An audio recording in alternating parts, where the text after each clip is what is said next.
आइए संडे का special class में हम लोग आज पढ़ेंगे 12th क्लास का पद। 12th क्लास में जो हिंदी चैप्टर है जिसमें महाकवि गोस्वामी तुलसीदास जी के द्वारा लिखा हुआ जो पद था उसको पढ़ रहे थे हम लोग। और लास्ट क्लास में हम लोग पद का जो है ये पहला पद हम लोग पढ़ चुके थे। एक मिनट जरा सा,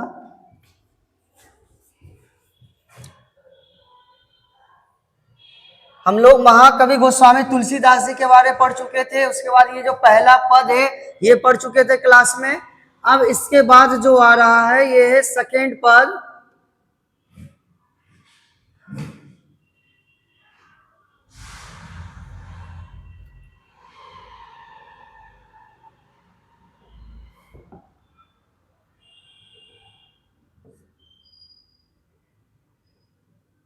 देखिए पहला पद पढ़ चुके थे, ये सेकेंड पद आ गया है और इसको हम लोग पढ़ने जा रहे हैं। जरा सा समझेंगे, ये फाइनल एग्जाम में पूछा जाता है, काफी इंपॉर्टेंट है ये। स्टार्ट करते हैं, इसको समझिएगा जरा। इसमें आता है पद में ये कहते हैं, यहाँ पर पहला पद जो हम लोग पढ़े थे उसमें महाकवि गोस्वामी तुलसीदास जी जो है वो विनती कर रहे हैं प्रभु श्री राम से, लेकिन डायरेक्ट उनसे विनती नहीं कर रहे हैं बल्कि माँ सीता से जो ये विनती कर रहे हैं और कह रहे हैं कि इनकी बात को जो है प्रभु श्री राम तक जो है पहुंचा दिया जाए। और दूसरे पद में लेकिन जो है ये सीधे जो है प्रभु श्री राम से विनती कर रहे हैं और क्या कुछ कह रहे हैं आइए पढ़ते हम लोग, देखते हैं। इसमें कहते हैं, पहले ये स्टार्ट होता है कि द्वार हौ भोर ही को आजू। कहते हैं कि द्वार हौ भोर ही को आजू।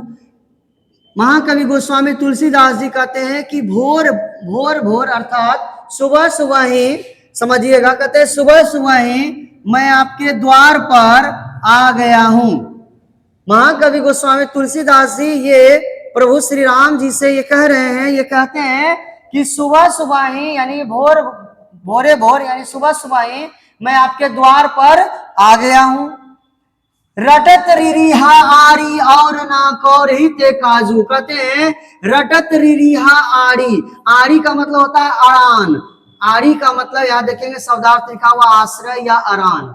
मतलब जैसे कि मंदिर जाते हैं, शिवाला जाते हैं, तो जो गेट जो होता है, गेट के पास जो चौखट होता है, ये उसकी बात कर रहे हैं। महाकवि गोस्वामी तुलसीदास जी कहते हैं कि इस चौखट पर मैं आ गया हूं और आ करके मैं क्या कर रहा हूं, रट रहा हूं, रिरिया रहा हूं। रिरियाना मतलब होता है गिरगिराना। कहते हैं मैं रट रहा हूं, गिरगिरा रहा हूं। और ये क्या कर रहे हैं, ध्यान से सुनिएगा। कहते हैं और ना कौरही ते काजू। कहते हैं मुझे और कुछ नहीं चाहिए, बस कौर ही ते काजू। कौर ही ते काजू मतलब समझेंगे, कौर मतलब होता है भोजन का निवाला। महाकवि गोस्वामी तुलसीदास जी कहते हैं मुझे और कुछ नहीं चाहिए, भोजन का निवाला ही चाहिए जिससे मेरे सारे कार्य बन जाएंगे। काजू मतलब कार्य। एक बार जरा इसको समझेंगे, ये भी हम समझाए नहीं है, बस पढ़े हैं। अब कहते हैं फिर से समझिएगा, कहते हैं द्वार हूं भोर ही को आजू, की भोर हो गया है, सुबह सुबह ही मैं आपके द्वार पर आ गया हूं। और आगे कहते हैं रटत रिरिहा आरी, और आपके चौखट पर आकर के मैं रट रहा हूं, रिरिया रहा हूं यानी गिरगिरा रहा हूं। ऐसे तो कहा जाता है कि किसी के सामने गिरगिराना नहीं चाहिए, है ना, लेकिन आप सब भी जो आप ये पढ़ रहे हैं आप सब भी जरूर एक बार गिरगिराए होंगे। यहाँ गिरगिराना किसी व्यक्ति के सामने नहीं है, क्योंकि पहले ये जान लें कि ये महाकवि गोस्वामी तुलसीदास जी जो है सीता माँ को अपनी माँ मान रहे हैं और प्रभु श्री राम को अपने पिता स्वरूप मान रहे हैं। और हर कोई व्यक्ति अपने माँ पिताजी से गिरगिराता है, अर्थात किसी चीज को मांगने की जिद करता है। बस ये वही बात लिखा हुआ है, उसी भाव को यहाँ प्रकट किया गया है। ऐसा नहीं है कि तुलसीदास जी गिरगिरा रहे हैं। गिरगिराने का अर्थ क्या है, माँ से ये प्रार्थना करना, विनती करना, है ना, ये चीजें अपने पिताजी से बोलना, ये भाव यहाँ उत्पन्न हो रहा है। तो कहते हैं रटत रिरिहा आरी, की मैं आपके चौखट पर आ गया हूं, आकर के रट रहा हूं, गिरगिरा रहा हूं। और ना मतलब मुझे और कुछ नहीं चाहिए। ये कहते हैं मुझे और कुछ नहीं चाहिए बल्कि कौर ही ते काजू, बल्कि कौर जो है यानी भोजन का जो निवाला है, मुझे बस वही मिल जाए ना तो मेरे सारे बिगड़े हुए काम बन जाएंगे। यानी ये मत सोचिए कि प्रभु श्री राम जी कुछ भोजन कर रहे हैं और जो तुलसीदास जी जो है ये कह रहे हैं कि हमको भोजन का निवाला दे दीजिए, अपना जूठा ही दे दीजिए। तो भूखे नहीं है, भूखा है, लेकिन ये भूखा जो है भोजन का भूखा नहीं है बल्कि भक्ति का भूखा है। यहाँ पर ये कह रहे हैं कि मुझे कौर ही का मतलब मुझे भोजन का निवाला दे दीजिए, अर्थात अपनी भक्ति ही मुझे दे दीजिए। अर्थात कहने का मतलब कि मैं जो भक्ति करता हूँ उससे मेरे सारे कार्य जो है क्या है बन जाएंगे, है ना। तो यहाँ पर भोजन का निवाला मतलब हो गया भक्ति, है ना। तो भोजन का निवाला मतलब भोजन नहीं होगा। तो वही कहते हैं मुझे कुछ नहीं और नहीं चाहिए, बस मुझे जो है भोजन का एक निवाला मिल जाए, अर्थात भक्ति ही करने को मिल जाए, तो मेरे सारे बिगड़े हुए कार्य जो है वो बन जाएंगे, संपन्न हो जाएंगे।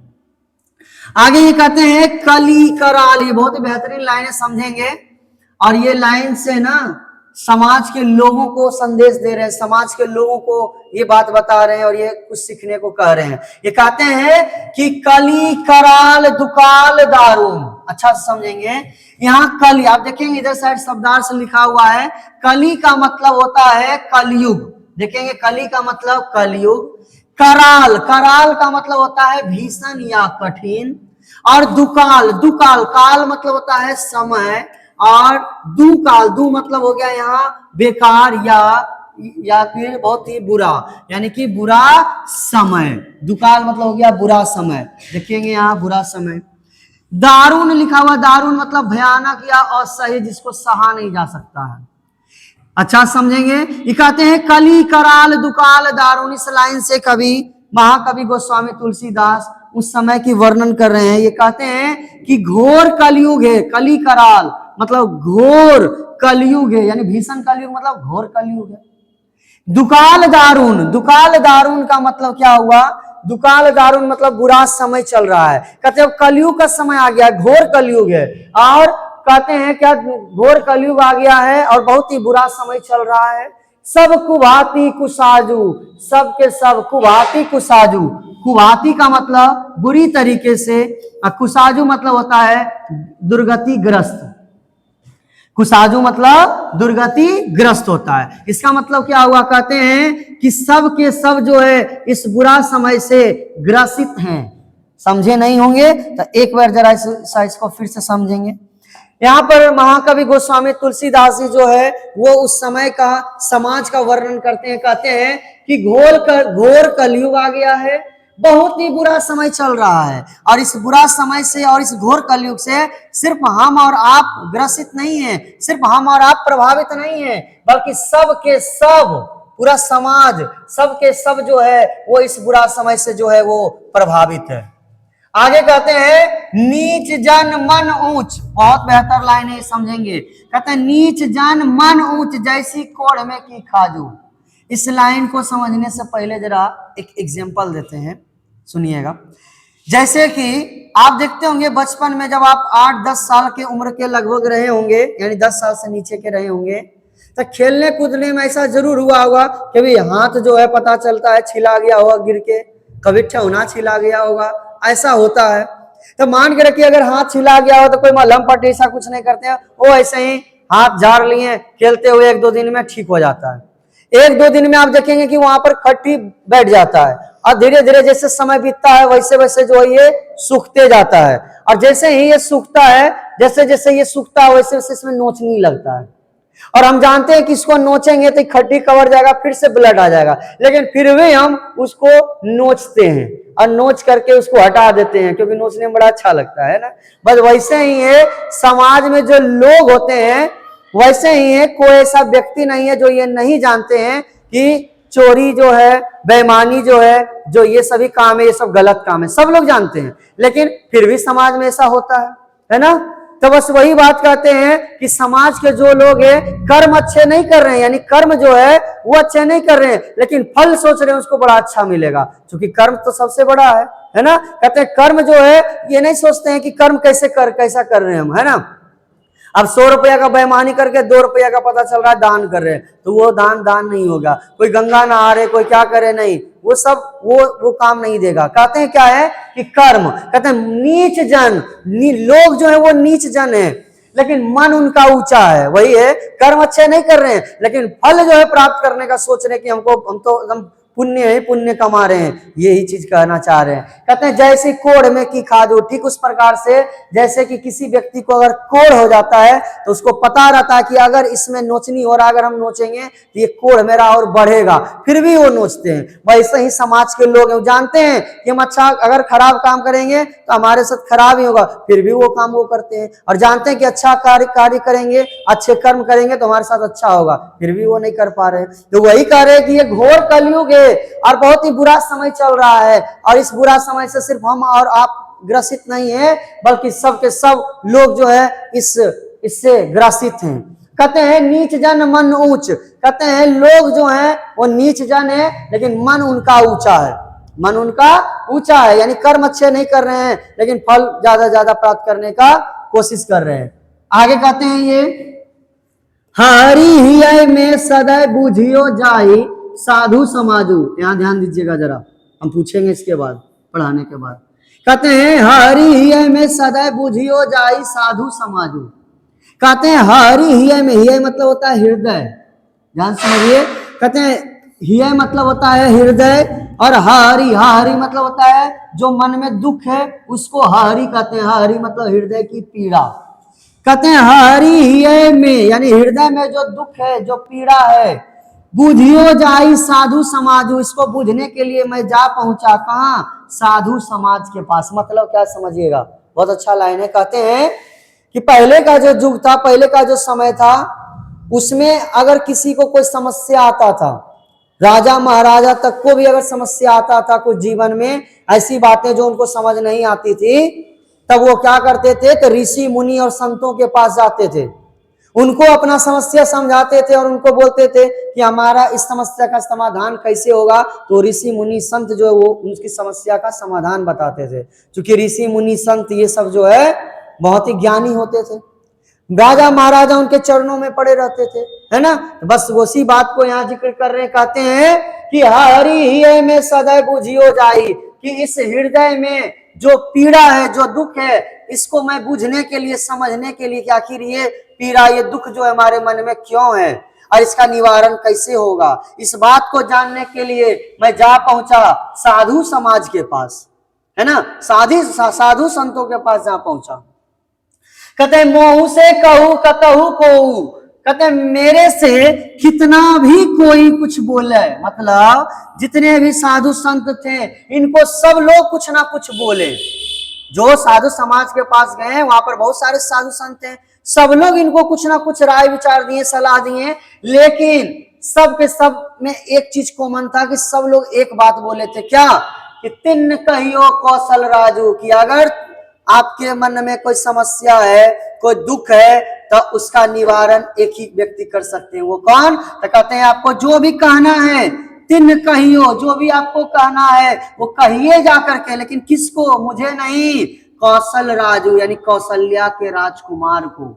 और हम लोग जानते हैं प्रभु श्री राम के माता का नाम कौशल्या है। तो कहते हैं कि आप जाकर के कहिए समस्या को, किनको, कौशल राजू यानी कौशल्या के राजकुमार को, अर्थात प्रभु राम को आप बात बताइए, वो आपकी पीड़ा को सुनेंगे तो आपकी पीड़ा को हर लेंगे, है ना।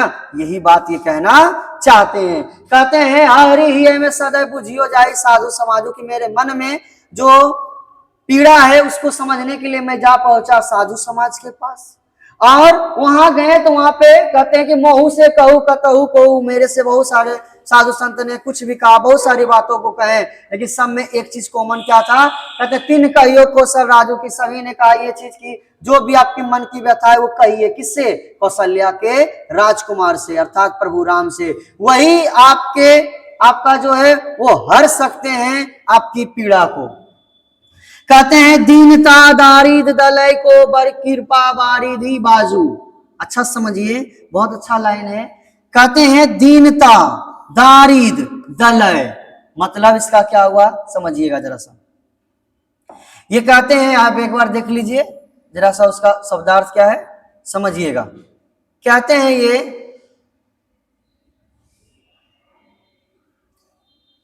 आगे, ये कहते हैं कि दीनता,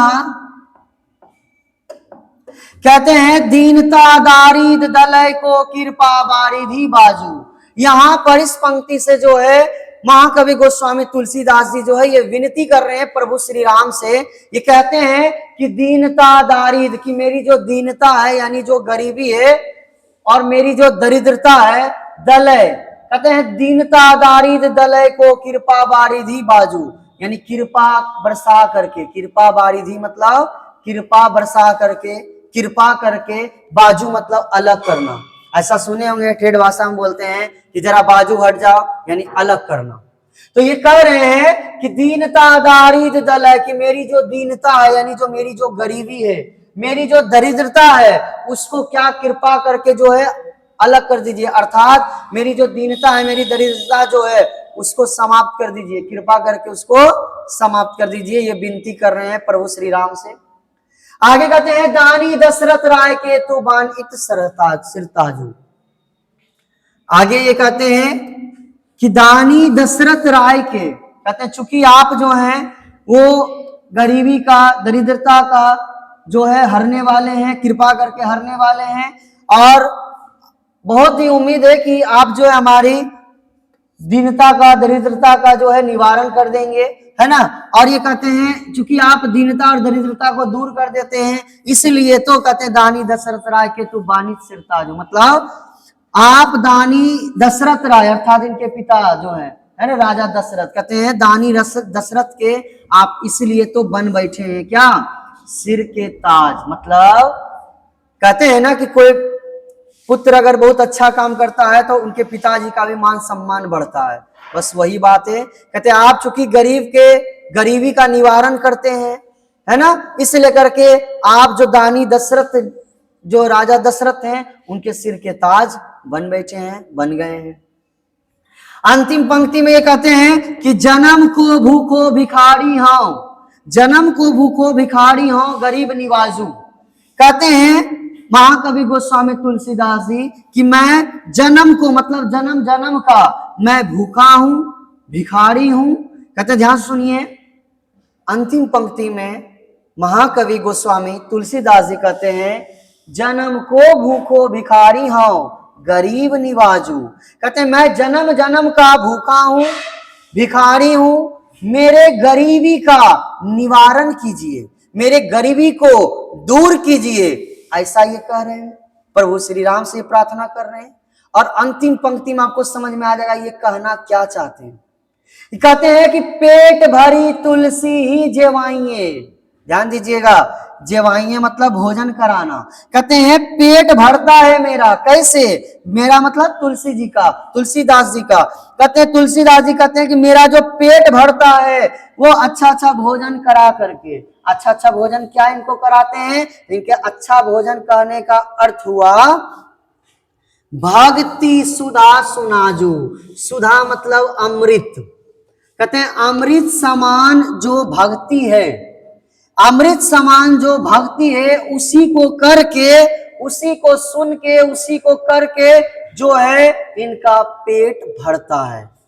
अर्थात कहने का मतलब इनका क्या है, ये कहते हैं कि हे प्रभु मैं जन्म जन्म का भूखा हूं, भिखारी हूं, मेरे गरीबी का निवारण कीजिए। मेरा जो पेट भरता है वो अमृत समान जो भक्ति है उसको करके ही मेरा जो है वो पेट भरता है ना, अर्थात मन में तृप्ति होती है। तो इस प्रकार से ये दूसरा जो पद था महाकवि गोस्वामी तुलसीदास जी के द्वारा, इसको भी हम बेहतर रूप से समझ लिए हैं। आइए अब इसका हम ऑब्जेक्टिव करते हैं जरा सा आज की क्लास में। ये तो क्वेश्चन आंसर है और ये ऑब्जेक्टिव है। देखेंगे जरा सा, पहला क्वेश्चन आ जाता है तुलसीदास का जन्म कब हुआ था। अब देखिए 1-2 सेकंड का पॉज होता है, आप मन में तुरंत ही आप कर बोल लीजिएगा इसका आंसर की क्या है ना। इनका जो जन्म हुआ था वो हुआ था 1543 ईस्वी में इनका जन्म हुआ।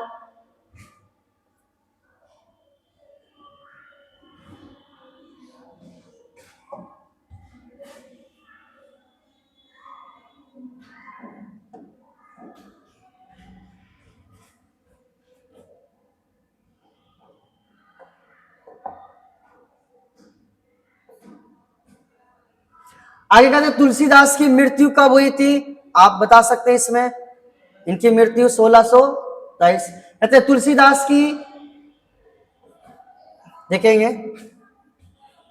तुलसीदास की माता का नाम क्या था, तो तुलसीदास जी की माता का नाम जो था वो था हुलसी। हुलसी इनकी माता का नाम था। कहते हैं तुलसीदास की प्रतिपालिका दासी कौन थी, तो इनकी प्रतिपालिका जो दासी थी वो थी चुनिया। चुनिया इनकी प्रतिपालिका दासी थी। अगला प्रश्न आता है इनका कि तुलसीदास के शिक्षा गुरु कौन थे।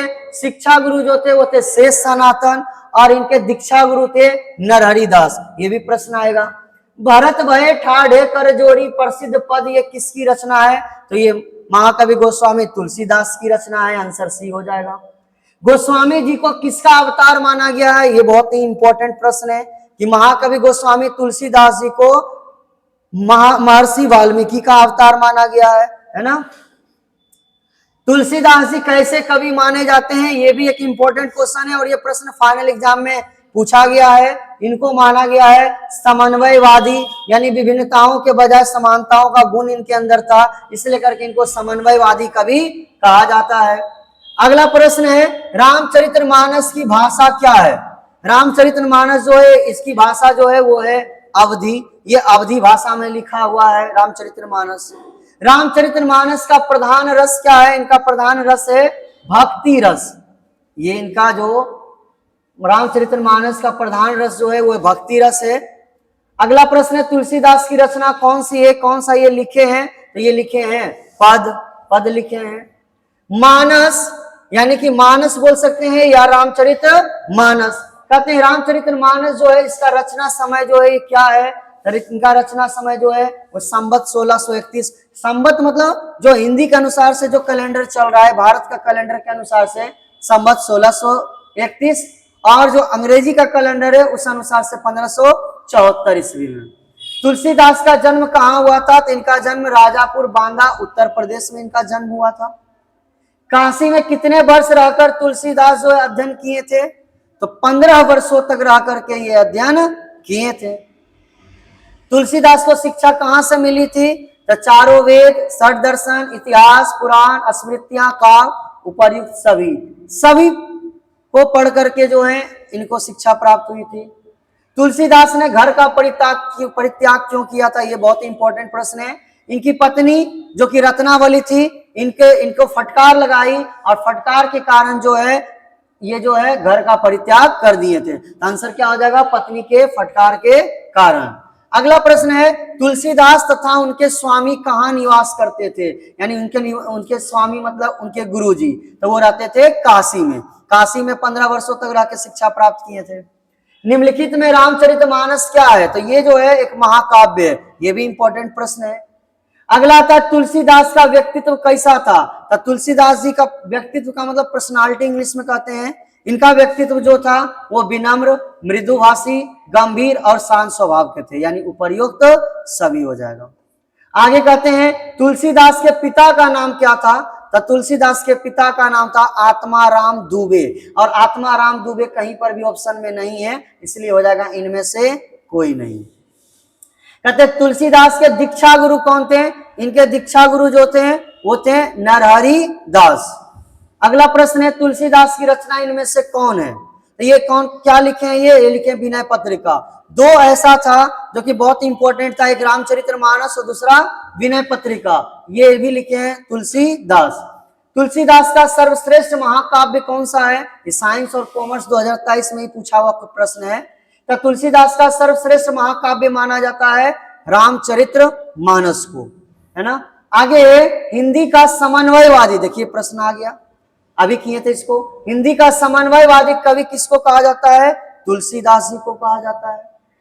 नाम लय भरे उधर एक प्रभु होगा, यहाँ प्रभु दासी दास का आई, इसका मतलब भी हम पढ़ाए थे, ये प्रथम पद से लिया गया है। कहते हैं कि नाम लेकर के ही, प्रभु का नाम लेकर के ही मैं अपना उदर यानी पेट को भरता हूँ, और प्रभु के दासी अर्थात प्रभु के दासी मतलब कौन, सीता माँ, उनका मैं दास कहलाता हूँ, ऐसा ये कहते हैं।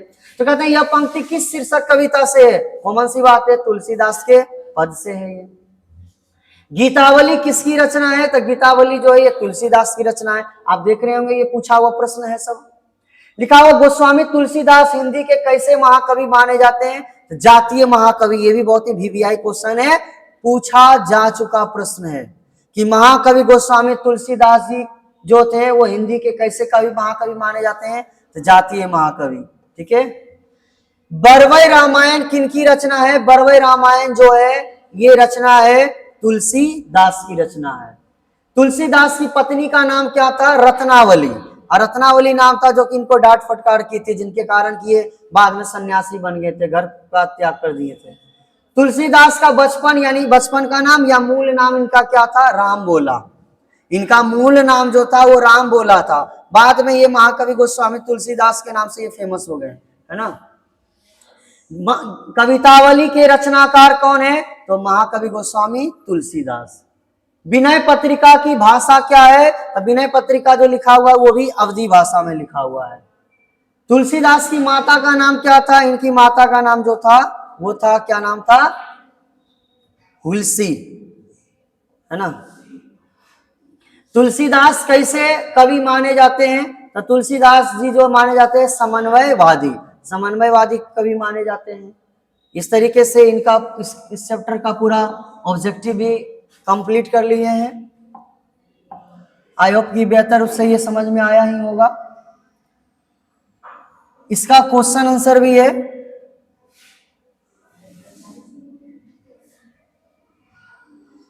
जरा सा 1 मिनट 2 मिनट का और होगा। देखिए क्वेश्चन आंसर में इसका आता है। देखिए क्या सबसे पहला क्वेश्चन, ये जो प्रश्न आप देख रहे हैं ये सभी प्रश्न जो है पूछे जाते हैं फाइनल एग्जाम में। 12th क्लास में फाइनल एग्जाम में सबसे ज्यादा अगर किसी चीज से क्वेश्चन मतलब नंबर आता है, नंबर से पूछा जाता है क्वेश्चन, तो वो है क्वेश्चन आंसर।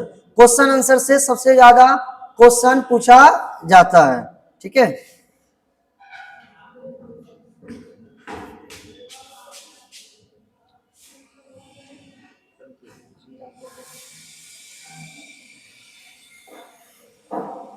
एंड हो गया वो क्वेश्चन आंसर अगले वीडियो में बना लेंगे, कोई बात नहीं। ब्लैक रहता है बैकग्राउंड, हाँ टेस्ट नहीं आता है, तो ऑब्जेक्टिव में नहीं आया होगा। ऑब्जेक्टिव हाँ